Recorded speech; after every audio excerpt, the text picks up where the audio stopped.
Hello and welcome to the Arsenal BiteSize Podcast. I'm your host Clayton at Clayt's AFC, and I'm back with my boy Nima. How you doing? Yeah, good, thank you. Big Champions League win. Really chuffed to watch that with you sitting together in the clock end, I think it was, and It was in the clock end, yeah, above the yeah, Ashburton Army, and yeah, I mean, and the Lens fans as well, right? So obviously, I saw yeah. your quick solo episode once you got home late that night after the match and told everyone our kind of exciting news. So yeah, we Go had the on best of for times, people didn't that we? haven't watched it though. Go on, give your Yeah, insight on true. I'll what give happened. my quick Yeah, thoughts. Yeah, so obviously it's my first live Champions League game in 10 years since October 2013 against Napoli. So I've been like, gagging to get back to the stadium for a Champions League game, and it couldn't have been a better experience. So Clayton and I actually went and took part in a live match day show as kind of guests of the Arsenal themselves. So we were yeah, it there was with surreal. Adrian Clark as the host. The breakdown live, they do it every home game, and yeah, like we got to just watch them do it live, which typically I would watch on the Arsenal app or Arsenal player. And we were like sitting like a meter away staring at them presenting. And then we would get the mic and get to add our thoughts. And, we went out and watched the game, obviously in really nice seats The right behind the seats were goal. ridiculous, honestly. Yeah, Yeah. And the fact that we saw the first five goals, obviously in the first half, all coming towards us. So I've never seen goals from that angle before in life, like just in a live scenario. It was the most incredible experience. We met lots of other Gooners as well, lots of big fans and like other kind of Arsenal YouTubers and stuff. And yeah, just made loads of new kind of Arsenal friends to kind of yeah, try and watch the game with going forwards for the rest of the season. So yeah, yeah. best of times, and just thank you to everyone who's a listener of the podcast, because I think, as Clayton mentioned in the last episode, if you missed it, I don't think this experience would have been possible without your support and without you kind of recommending us when Alex from the Arsenal team was looking for kind of new Arsenal pods or channels to look into. And lots of the viewers here actually recommended us and tagged the account. And Yeah, he, thanks a he lot, reached guys. out shortly after. Yeah. So thank you so much, guys. Honestly, the best experience, and hopefully we can go again. Yeah, and we've both tweeted out a few photos and stuff. But if you go on our AFC Bite Size Pod TikTok channel, we actually put together a little reel as well. So have a look and check that out. Not the best video editor, but you get the gist of what the day was like.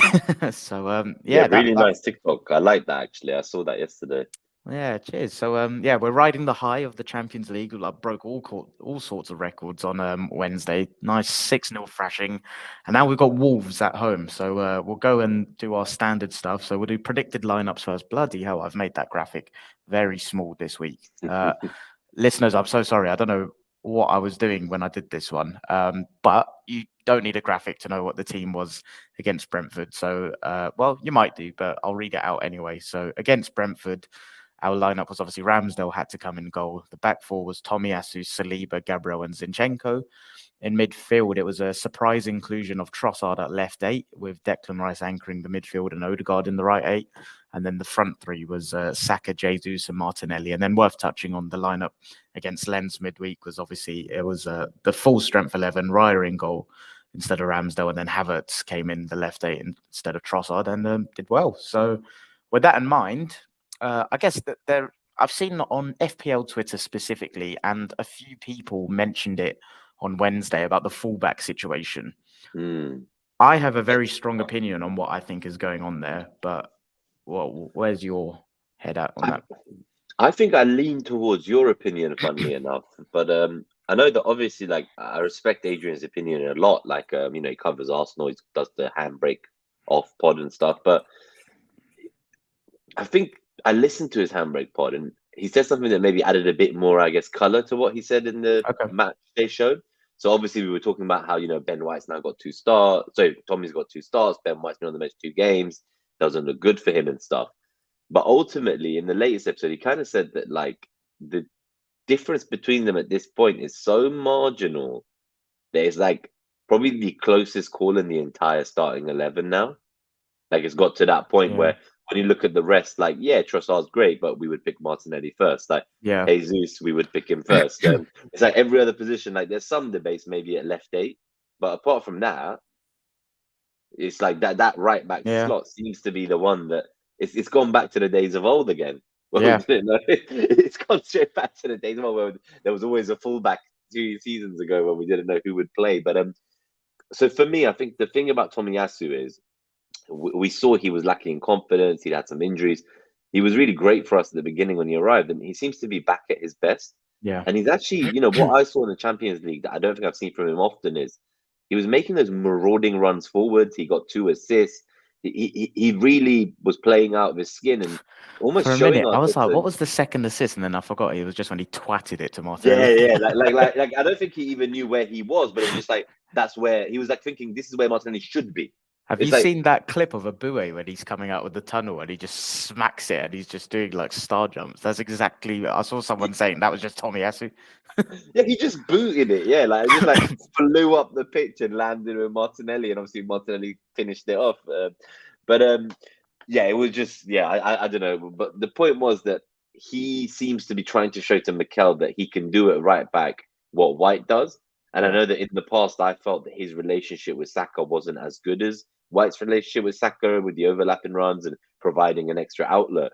But Tommy's starting to look like he giving some headaches to Arteta. Yeah. Equally, Zinchenko's playing the best I've seen in a while. Yeah. And I do wonder if that's because Tomiyasu's performances were what kind of lit a fire under Zinchenko's are. So, yeah, probably.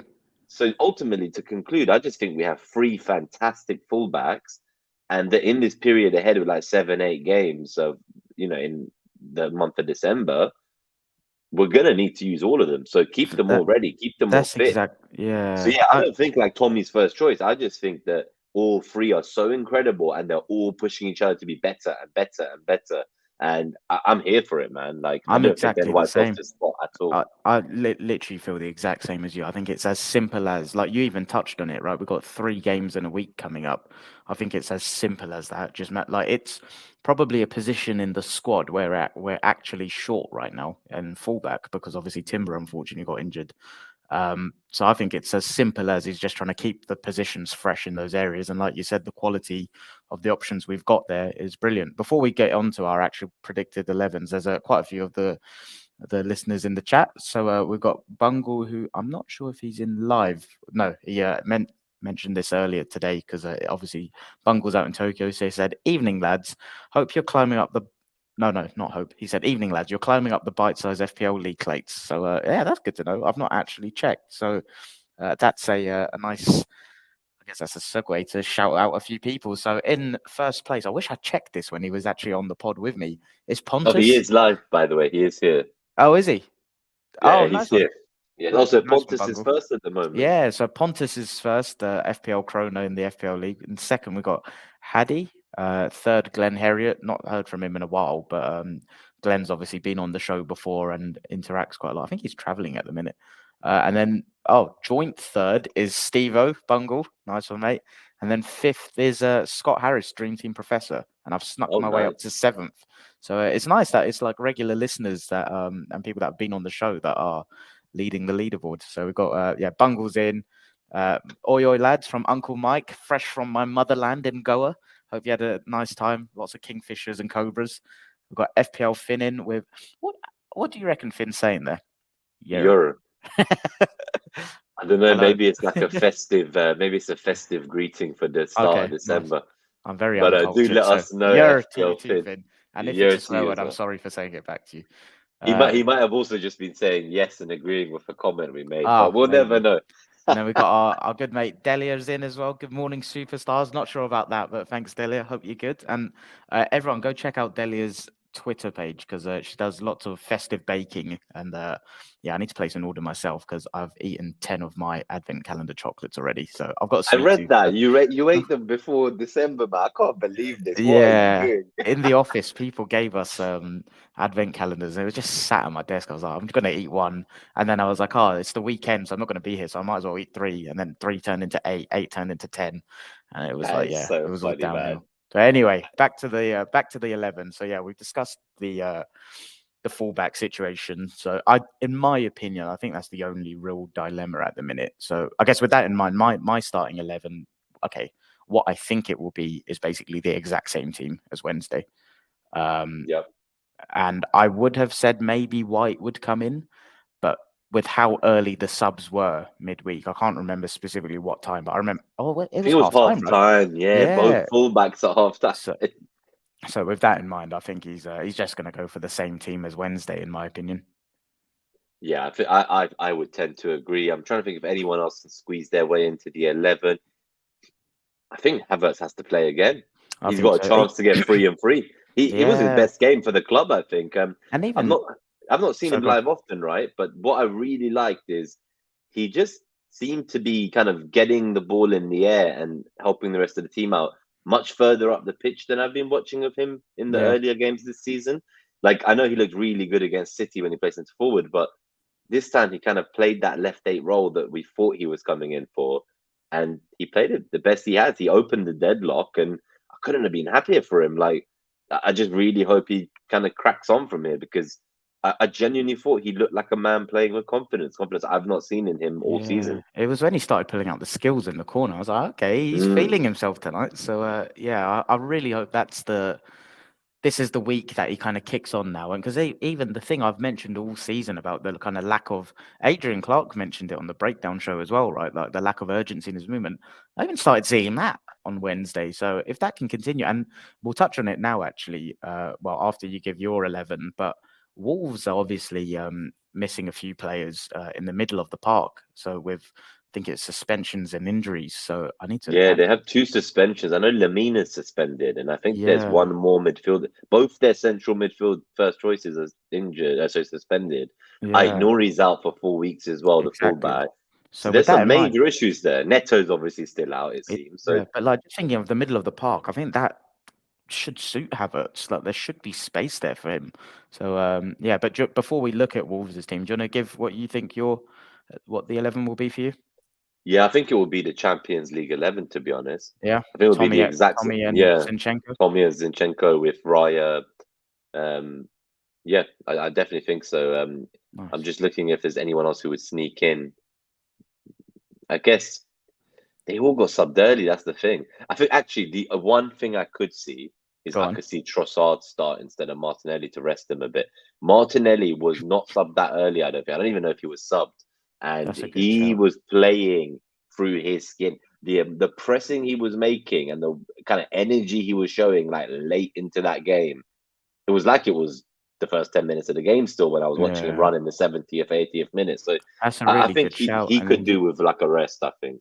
And then you think it will be like a play him away at Luton sort of thing, and then Yeah, and then I Villa think it as will well. be. I think there'll be like small kind of tweaks like that throughout the week, and then Would you? maybe like on Tuesday Ben White starts, or Yeah. like there's all Oh, kinds for of. what it's worth, I think that's what will happen. Yeah, I think White will start against Luton away. But do you think like it's something I agree? Like now that you've said it, I didn't really think of it, but I could see something like that. Do you think it will happen though? The Trossard instead of Martinelli, or So the one thing I would say is Martinelli seems to be coming back to his best, and although like the output wasn't quite there, he's been so instrumental to the team the last few games, and I think he's really looking like his sharpest.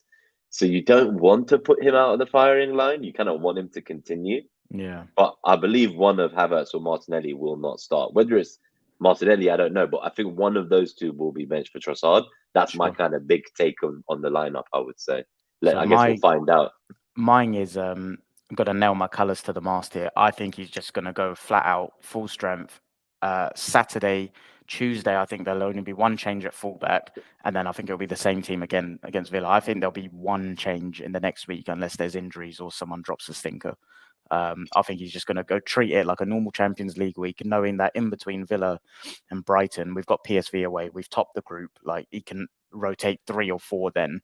That PSV game is really important that we can rest a few players now because I think we've got Brighton away between it as well. And so obviously we don't need to worry about that anymore. We've got That's what I was saying. Anfield We've coming got up soon. Yeah. it's Villa away, then PSV away, and then Brighton at home, and then Liverpool away. Yeah. So they won't need to rest in Villa or Brighton, right? They can just rest in PSV, is what you're saying. Exactly. Yeah. Yeah. But okay, so that's our teams. So going to Wolves, and Bungles kindly just informed us that it's João Gomez that was also suspended. So yeah, they're without literally 2 of their centre midfielders that started against Fulham. So in Lamina and Gomez, and like you said, Nouri's out for a few weeks. So Wolves have actually, I know they lost on Monday, but they've actually been doing all right. So I think we're probably playing them at a good time. So yeah, the lineup against Fulham, where they lost 3-2, was Sarr in goal. It was a back 5 of Semedo, Bueno, Kilman, Gomez, and Nouri. Sorry, excuse me. And then the midfield three was Gomez, Lamina, and Bellegarde. Bloody hell, I've got an absolute frog in my throat. And then up front, it was Cunha and Huang, who both scored. So there'll be a threat. I think if Wolves had a full strength team, I'd be quite concerned about potential transition opportunities. I think they're quite, like you saw it with Man United first game week this season. They were just playing through them at ease. And while I don't think it will be easy to do that against us, I still think it would be a threat I'd be mindful of. Whereas now with these suspensions, okay, granted, I don't know who will come in for them, but I back us quite considerably now to go there and take the game to them. Like I said, with someone like Havertz, I think there'll be space for him to drift in and out. Him and Zinchenko creating overloads and just creating headaches for them all over the pitch, I'm hoping. So that was the Wolves team. And I'm trying to think who will play instead. I'm just having a look at their squad. If you excuse me 1 second. Wolves. Yeah, because that's quite a considerable number of their central midfield. I'm a bit confused as to who could even play. Do you think? I know Bellegarde's been great for them so far, but he's only just recently come into the team, right? So he's not exactly very established. And I think without the more senior central midfielders around him, it is going to be difficult for him against our boys. I do feel as well that just with Wolves, as you were saying, even though they're missing those guys, I think they're still going to be quite a physical team. And I just love that we're not a team to be pushed around anymore. I think we talked about this before, where when we lined up against Chelsea or something, I think in the tunnel, when you see the guys coming out, it's like men versus boys. Like the height difference between each of the 11 v 11 was, I've not seen many like it. Years ago, we were kind of known as this team that you could bully off the park and just beat them up as you play, right? Okay, Bungle's got some ideas. So he's saying in the predicted lineups, it's Doyle and Traore to come in. So maybe there's a bit of a system change there. I'll be honest, I don't even know who they are. I think Traore I may have heard of. I think I want to say that's like Boubacar Traore or something, but Doyle, I have no idea who that is. So and then the one thing I feel quite confident is that Matt Doherty might come in for Aït-Nouri just because he has played a couple of times. So, Doherty should probably come in, you would think, as well, because he's been coming on as a sub. You're right. It is the guy that sold his soul when he moved to Tottenham. He went and deleted all of his tweets about Arsenal, right? Nonsense. What nonsense, man. Those are the two. Yeah, it does. He's right. I think it's Doyle Boubacar. We should have more than enough to go and beat that team, and I hope quite comfortably. And I think this is a game where I don't think Wolves will actually come to park a bus, I think they will actually come and try and I don't think they'll come to play us, but I don't think it will be like the huge buses that we've seen this season so far. So with that in mind, score predictions. And actually, Bungle's just helped us out. Bungle, mate, you're bailing us out loads this morning. Cheers. Doyle's on loan from City. He's the young lad whose granddad is an ex-City legend or something. Oh, fair play. And then just before we get on to score predictions, I wanted to bring this up, actually. Uncle Mike said, I'm predicting a VAR shocker in favour of Wolves as payback from PGMOL. And that's why I mentioned it in the title, right? Because it is a big scare, man. Teams, Arteta went off on one about VAR after Newcastle. Wolves were done. I've not actually seen what happened, but I've seen it all in the news that Gary O'Neill then went off. Well, he didn't go off on one, but he spoke about his disagreements with it. So I think it's because there's just the sheer number of points this season alone. It's something you could see objectively. There's 9 points, maybe you could argue 6 to 9 points that they should have. So they should be Wolves right now. If the decisions were correct, should be a few points from the top. They should be 4 to 6 points from first, and instead they're 4 to 6 points ahead of relegation. Yeah. That's the difference between what VAR have done to them in just a third of a freaking season. So no doubt they will find any opportunity to retaliate at us for our comments if we give them the chance to do that. Yeah. So we just need to play in the Wolves final third all game, right? Yeah. Let's pop that Field Tilt FC out here so they can't do anything dodgy to us. With that in mind, before we give our score predictions, I've got a couple of stats I want to tell you which may influence score predictions and the state of the game. So As we probably know already, we've kept the most clean sheets in the league so far with 6. Hmm. As we also know, we've been awarded the most penalties this season with 6, right? Phil Tilt FC, we play in high spaces. Wolves have conceded the most penalties this season with 5. So as a matchup, I'm thinking, okay, if we can get them in wide areas, if we can get Phil Tilt FC winning again and in the box, that's something where we could have some luck getting a penalty. And they also haven't kept a clean sheet in 11 matches. So with that in mind, what do you think the score's going to be? Oof. I think that we will get a clean sheet, despite Huang and Cunha starting to find some form this season. And I think that after what we did on the weekend, we are going to run a riot again at the Emirates. Yeah, I'm looking at 3-0 as my baseline prediction. Yeah. he's I think we're confident. gonna go for it. Like, just go for the jug. Like, this is our chance to just fix that goal difference, catch up with City's goal difference. City play Tottenham this weekend. United play Newcastle. Yeah, It's another great weekend for us. We cannot let that opportunity go missing. Like, we need to show we are a serious team and scare the shit out of all of our future opponents. Like, we need to put fear into their hearts so that, as I think it's like what was his name? When John Terry used to say, like, if you were playing Thierry Henry, you couldn't sleep the night before. yeah, That's what this team needs to start doing, invoking fear in the defenses of the opposition, because we've arrived, we're here, yeah. and I'm done with these bullshit people that thought we couldn't get top 4 this year. The amount of copium that they thought we couldn't challenge for top 4, Jesus fucking I Christ. know. Like, Jesus I Christ. But yeah, anyway, that's just my rant about all the idiots who spent all summer telling us that we were just going to capitulate. Fucking Yeah. idiots. Anyway. Yeah, people in the chat, let us know your score predictions as well, and rant away if you need to as well. I am going for 3-1. I think it will be a case of, I think we'll dominate the ball quite a lot. I think we'll be in control, but with Cunha and Huang, I think they have got, and their wing backs do attack, right? I think they will get into situations where they can cause us trouble. Unfortunately, as good as we are defensively, I think we still have the ability to sometimes make our own mistakes and concede silly goals. So I've got a feeling Wolves will score 1, but I'm going for 3-1 to the Arsenal, and it's the same prediction as our good mate Bungle. He's going 3-1. Uncle Mike's going 3-0 to the Arsenal. So all in all, it seems to be a line that we think we'll win comfortably, but I think it's a mix on whether we'll keep a clean sheet or not. And I think that's everything. Let us know if there are any questions in the chat. But if not, we will look to. Is there anything else you wanted to cover? No, I think that's the main thing. Just enjoy the weekend, guys. As we get into the festive period, wishing you all the best, guys. And fixtures coming thick and fast. My favorite part of the football calendar.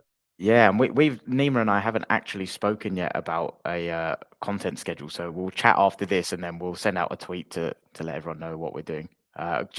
We have got a couple comments in the chat, so we'll just quickly go through them before we round up. But Yeah, we should now. Bungle saying Mike and Nima versus Stephen Clayton. I was wondering if that was like a boxing match or something at first, but then I realized it's score prediction. I was like, why is he trying to beef me? Well, no, he's on my team, so it's all good. And then Uncle Mike saying, I like O'Neill. Think he's a better manager than Ange. Oh, that's a big claim. That is a big claim. I actually think Ange is a decent manager, to be fair, but I think he will. I think the football they play at Tottenham has a ceiling of like top 4. I think that you cannot play that way and try to win titles because of the defensive vulnerabilities. But yeah, I liked O'Neill's appearance on Monday Night Football a few weeks ago, to be fair. He came across as really well. And then Delia saying, if Arteta doesn't say the same Nima rant to the players before the game, I'll be disappointed. Nima's our very own gladiator. Are you not I'm going to send him a entertained? letter. I'm going to send him a letter and be like, oh, I've been inspired by your light bulb speech. I'll be like, I've got a new speech I've written for you. It's the anti-PGMOL speech. Let's do the good old George Graham. They're all against us. Them against us. Yeah. Nice one. All right. That's brilliant. Yeah. Thanks a lot again for tuning in, everyone. Really appreciate it. And like we said earlier, thanks a lot for your ever-present support and just constantly supporting us. Like we said, we wouldn't have been able to go on Wednesday without all of your support and people tagging us in that tweet initially. So thank you very much. We always appreciate the support. Like I said, we'll have a chat about content schedule for the busy period and tweet that out. But Wolves tomorrow, like Nima said earlier, let's go and put another statement out. Let's get the win. And then on to Luton. Up the Arsenal. Come on, you Gunners. Let's do this.